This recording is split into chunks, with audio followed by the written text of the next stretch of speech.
Hello everyone, we are going to discuss about the theorem of friction subjective 1 question number 1.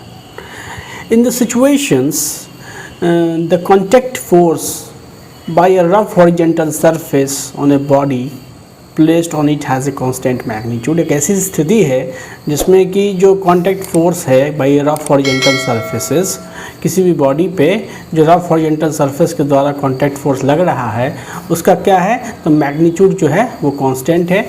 If the angle between this force, मतलब contact force और vertical के बीच का यदि angle को decrease किया जाए तो friction force between the surface and the body will be what, it decreases, increases, decreases, remains same, में increases और decreases. क्या आप इसका जवाब दे सकते हैं?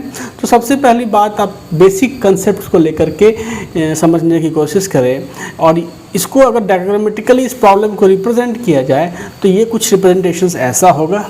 This is a block, this is the body and the body is placed on a rough horizontal surface. This is a rough horizontal surface and this is the body. Okay, अब हो क्या रहा है कि देखिए एक सिचुएशंस के बारे में डिस्क्राइब किया जा रहा है. अगर ये जो बॉडी है, ब्लॉक आप देख रहे हैं, ये ब्लॉक अगर रफ सरफेस पे होगा तो इस केसेस में फ्रिक्शन फोर्स इस तरह की स्थिति में फ्रिक्शन फोर्स एग्जिस्ट नहीं करेगा क्योंकि कोई फोर्स, कोई ड्राइविंग फोर्स एग्जिस्ट नहीं करता है. तो मैंने यहाँ पे एक ड्राइविंग फोर्स लगाना छोड़ दिया है.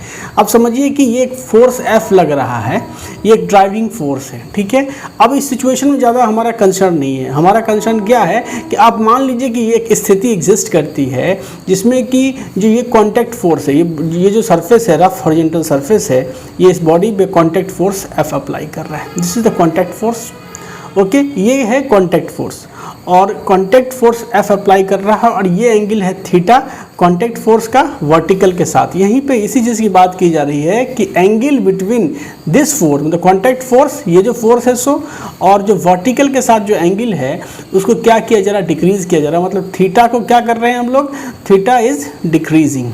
ठीक है, थीटा इज डिक्रीजिंग और आपसे पूछा जा रहा है कि फ्रिक्शन क्या होगा, friction between the surface and the body. मतलब ये जो फ्रिक्शन जो लगेगा एक्चुअली में वो क्या है, तो इस डायरेक्शन में, और मतलब अलोंग द प्लेन, जो सरफेस है along the surface and opposite to the driving force. तो चूँकि यहाँ मैंने ड्राइविंग फोर्स इधर रिप्रेजेंट किया हुआ है, मेरी स्थिति में, जो स्थिति में कंसीडर कर रहा हूँ उसमें ड्राइविंग फोर्स इधर रिप्रेजेंटेड है, इसलिए फ्रिक्शन फोर्स इधर की ओर काम कर रहा है. ये हो गया friction force Fr.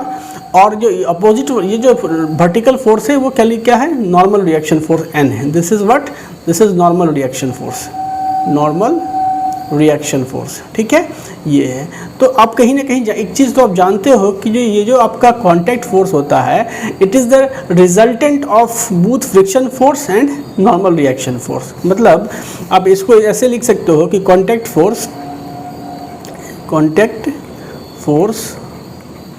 F is equal to vector F is equal to क्या चीज़, तो रिजल्टेंट मतलब फ्रिक्शन फोर्स Fr और प्लस जो नॉर्मल रिएक्शन फोर्स N का ये रिजल्टेंट है.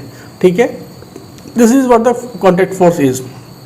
तो कॉन्टैक्ट फोर्स का जो मैग्नीट्यूड होता है वो एक्चुअली में क्या होता है, तो इसका चूंकि परपेंडिकुलर फोर्सेज है, फ्रिक्शन फोर्स और नॉर्मल रिएक्शन फोर्स, इसलिए ये हो जाता है Fr पे स्क्वायर और जो नॉर्मल रिएक्शन फोर्स N पे square. So this is the magnitude of the contact force. ठीक है, और डायरेक्शन में ये एंगल थीटा बनता है. ठीक है, अब एक चीज़ बताओ कि इस डायग्राम से आप ये बता सकते हो कि friction force Fr and this is equal to F sine theta, projection of the contact force. इस ये जो कॉन्टैक्ट फोर्स है इसका हॉरिजॉन्टल प्रोजेक्शन ही जो है सो फ्रिक्शन फोर्स होता है. What is friction force, it is the horizontal projection of the net contact force. तो आप इसका यहाँ एंगल थीटा है तो आपका इसका जो होगा ये क्या होगा, ये एंगल हो जाएगा 90 माइनस थीटा. तो अब जब आप इसका प्रोजेक्शन लोगे तो F cos 90 minus theta is equal to sine theta, इसलिए ये हो गया आपका फ्रिक्शन फोर्स.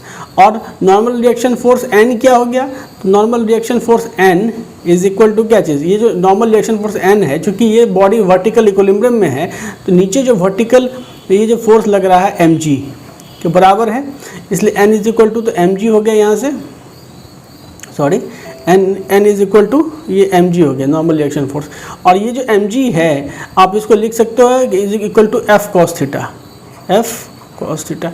तो कहीं ना कहीं आप अगर देखें तो फ्रिक्शन फोर्स जो आपका है वो क्या है, it is a friction force जो Fr है और उसका कॉन्टैक्ट फोर्स F के साथ क्या रिलेशन है, तो साइन थीटा का रिलेशन है, साइन थीटा, ठीक है। अब साइन थीटा का जो कर्व होता है उसको आप जरा रिकॉल करिए, तो साइन थीटा की वैल्यू मैक्सिमम वैल्यू कितनी होती है, साइन थीटा की मैक्सिमम वैल्यू होती है 1, ठीक है, ये हो गया 1, this is the maximum value sine theta. तो साइन थीटा का कर्व कैसा होता है, this is just like this होता है ना।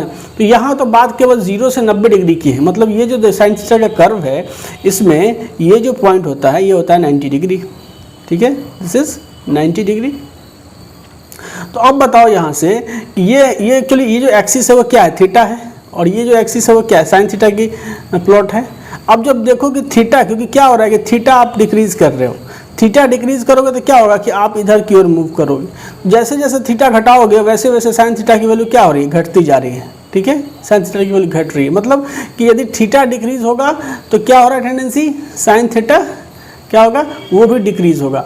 और अगर साइन थीटा डिक्रीज होगा तो फ्रिक्शन फोर्स क्या है, इट इज़ क्या है, यहाँ पे देखो ये रिलेशन है फ्रिक्शन फोर्स का कॉन्टैक्ट फोर्स के साथ। तो जब साइन थीटा डिक्रीज होगा तो फ्रिक्शन फोर्स की वैल्यू क्या हो जाएगी, डिक्रीज करेगी, ठीक है, फ्रिक्शन फोर्स की वैल्यू डिक्रीज करेगी। तो सिंपल सा था, मैंने इसको इतना ब्रॉडली इसलिए समझाया कि थोड़ा बेसिक कंसेप्ट भी रिकॉल हो जाए, वरना इसका जवाब क्या होगा, ये होगा, इट विल डिक्रीजेस, ठीक है।